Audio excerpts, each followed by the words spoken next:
However, a nice good ground line and should be a good this is fence too. It's got a little bit of a width to it. The only trick is it's early on in the course and it's a really sharp turn to it. You jump it off with your eye on as tight a turn as you can to be economical, but you have to give them enough time to see it and have enough pace to make it across. Into the light, and the jump is quite close to the edge of the hill. There's not much of a leveling before you step over it. So you have to make sure that you ride up the hill with enough impulsion, but then you don't lean forward early, because right as the horse needs to lift, you want to be helping it by staying with your nose behind the pommel. So this is a nice fence 4. It's just a big table. You just have to remember to come at it with a little bit of pace because it does have quite a bit of space. So here we have number 5. We did this last year, so now I've gotten used to the gap here over the skinny. We used to have an A element here, but now we have a B element on the back side. So for this fence, you really just have to throw your heart over first, chase after it, and then when you land with a lot of poise, because it's very hard on the horse's front legs when they land. And now we have a B back there. It's even more important that we land organized to get ready for B. Okay, so we have our 5A there. As I said, you got to land with poise in your own body in case the horse pecks. Also, you want to keep your reins organized because you've only got 3 strides going downhill before you have another skinny. I really like the brush on top. It makes me more confident. Okay, so this number 6 is a really nice fence to get the confidence up. You just ride up the hill with impulsion, look at the front rail, wrap around it, and gets them ready for the water. Okay, so this year we don't have the bounce back in the woods there. I'm going to make sure I give them a little bit of a wake-up call, maybe a touch of the stick, because there's going to be all sorts of people and action going on over here, and there's far too much in the water for them to be distracted by the crowds. So big jump in, you got to make sure it happens, then you got to land, you put the swan in the way. I would like to go straight through an angle over B, but because it's in my way, it puts a little bit of a bend in the line. And then you have to do the right-hand side and C of the lighthouse. The brush in the middle, as I say, I like brush, it gives me confidence. I'm going to make sure that I jump through the brush, and in the air I'm going to open the right rein a little bit and close the left leg. Then I'm going to put my hands up to belly button height and fold my line and ride 4 out. So it's in, 4 strides, out, 4 strides, corner. Alright, so we're in the woods, there's not a lot of light. I'm going to make sure that I come at it with enough pace. He can go across the spread easily and I don't waste too much time. But at the same time, I want to respect the front edge. There is somewhat of a ground line here. But I'll just give him enough time to balance so that he doesn't tick it. So it's a bit of a tricky entrance, as you can see. You're definitely going to have to slow down a little bit to get on the correct side of the trees. That in itself is going to balance you. You have to activate the hind legs because they need to jump in and bounce down with active hind legs, but on a shortened stride because it's quite a short distance down there.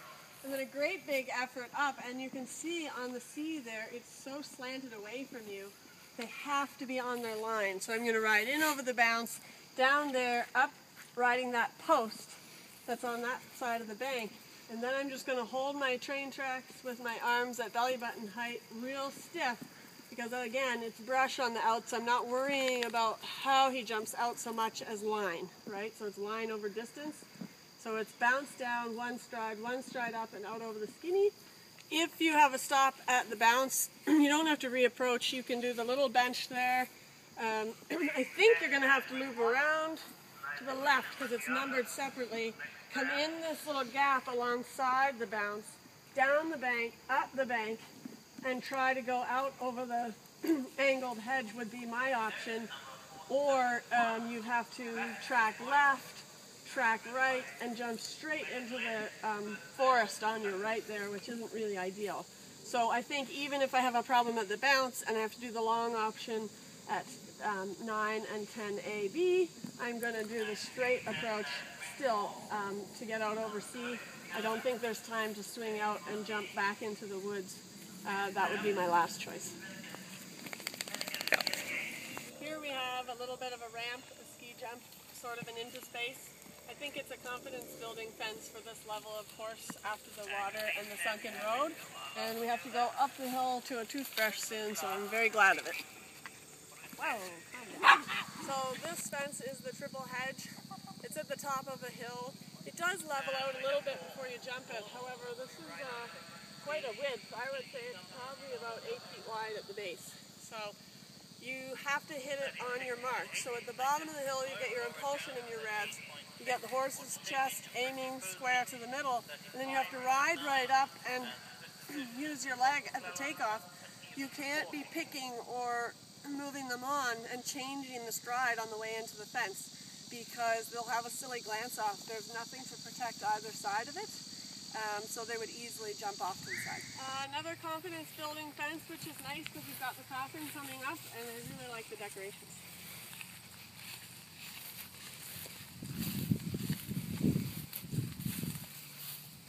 Here we have the coffin. It's a very big inn, a little bit of a practice for Rolex, so I'm going to jump one of the trees, probably the one on the left, to give the horses a little bit more to fill their eye. I have to get my coffin canter, but not from too far away, otherwise I'll waste time. I'm going to come in, keep their chest up. As they jump in over, I'm going to stay back a little bit because the ground slopes away. The ditch is really just a canter stride if your horse has confidence, so it's in one stride, over the ditch, and then a little bit of a short two. And you're going to head for the line of nails that are right between the R and the P there for Richland Park. That fence up there isn't too wide, and the brush on top means you'll have a nice jump out. Alright, so for fence 15, it's a little bit of a pull up the hill. You're starting to feel whether your horse is a little bit tired or whether it's got enough steam to finish the course. This will be all shaded, and it has a lovely ground line, which is good because the next fence is an airy corner in the middle of nowhere. Alright, so this is the reason I practice barrels on end at home. The post is quite far out on this one, but I am going to head a little bit towards the post because it's like a barrel on end, and it's very, very, very wide. So there's only a narrow channel that you can jump through. The difficulty in this fence, I find, is that it's a really long, straight approach downhill, and you're on the edge of the forest, and the ground slopes away to the left, so it's really begging for a left-handed glance off. Alright, fence 17 has quite a bit of width, but it has a nice hedge to give you a little bit of air. This is a galloping fence. We're on the last bend home, and you want to make sure that you come with enough pace that you don't waste time, but enough balance that you don't risk an injury. Alright, ditch and rails to ditch and rails in 3 on a curving line. Ditch and rails are great because it gives you a takeoff spot. Ditch and walls and ditch and rails, as long as you have a bold horse, are more of a galloping fence and less of a worry. Bellany Rock definitely sometimes has a little look at the ditch, so I'm probably going to give him a little touch with the whip, a couple strides out to tell him I mean it. And I'm going to gallop up, land, and ride a little bit middle to left side because it rides in a nice 3 and the hill kind of takes you. One thing you could do when you're walking the course that a friend of mine taught me is walk up as close to the edge so that you can see the fence and the ground line, and then walk around the outside without ever looking in the ditch if you're nervous, because really it's just a ground line, it's just a takeoff spot. It's the rider phobia that is the ditch. So if you're uncomfortable with ditches, my recommendation is walk as close as you can just to see the fence, and then walk around, give it a wide berth, and don't look in the ditch, and then you'll have nothing. Alright, so here's my favorite fence. Who doesn't love an open left-handed corner? Again, the post is a little bit more centered for me this time, so I will be riding the right edge of the post there. You have to commit to your line from far out because there's some distracting trees that have been planted in the way. Once I hop over this, I think that I will open the left door a little bit with my left hand to encourage him to get a little bit straight to the keyhole, because after the keyhole we have a nasty left turn to a right-handed corner, and this is going to ride in a going 4.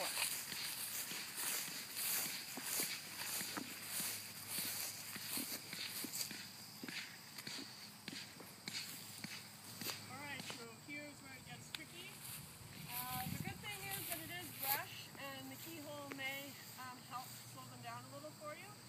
So when I jump the left-handed corner and I commit to the 4, I'm going to hop in, and as soon as his front feet leave the ground, I'm going to slow him down with my body, imagining that I'm riding through water in the air, so that when I land, I don't land with him on his forehand and tanking off with me. I land with poise in terms of my own body control and balance in terms of front to back, making sure there's enough weight in the hocks, because I'm going to have to land, activate hind legs and try and do this in a 4. You can squeeze in a 5 if you need to, but it's an awfully sharp turn there. You have the trees in your way, so you can't really swing out and come back. Most of the horses are brave enough, you can probably brush that tree on your right. And if the horses are nimble enough, like Solo for sure, and Rocky too, I can add if I need to and get that 5 in. Once you get those last 2 or 3 strides straight, you really have to commit and pick a slat and hold your line. You're not going to be softening for this, you're going to be holding the reins and supporting the horse in the air, so that at no point do they feel that going out to the right is an option.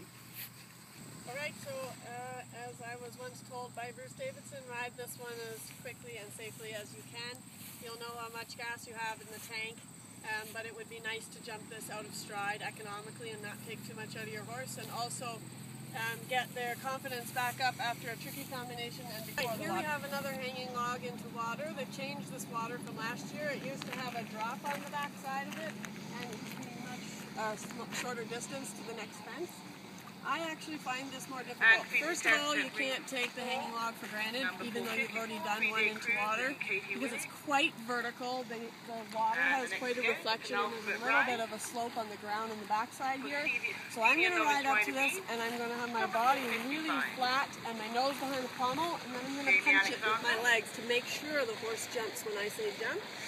And then you have a long, horrible canter all the way across the water to get to B, which is out in the middle of nowhere with a slight rise in the ground in front of it, which creates a bit of a false ground line. My temptation is to fiddle with the horse on such a long canter. I am going to work on activating, I'm going to work on rhythm, line, and my eye, and I am going to trust that I have practiced enough barrels that this is going to work out. Look at you, she's peeing in the water.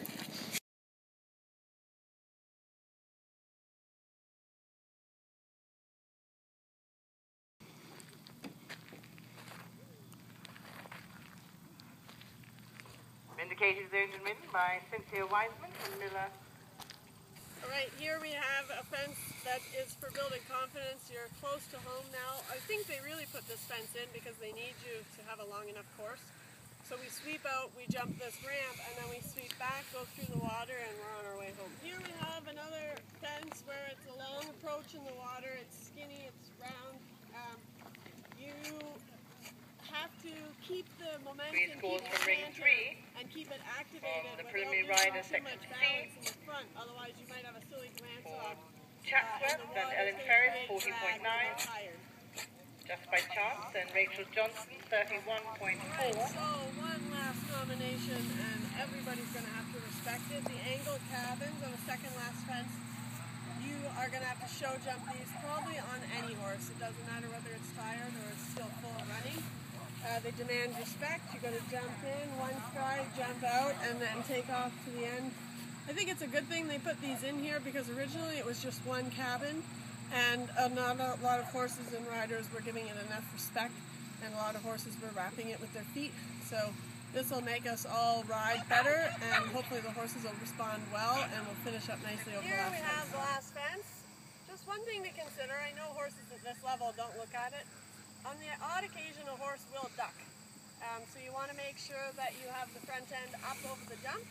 And we've already done a keyhole, so at least they've had a chance to practice jumping. And your dog's trying to hang it.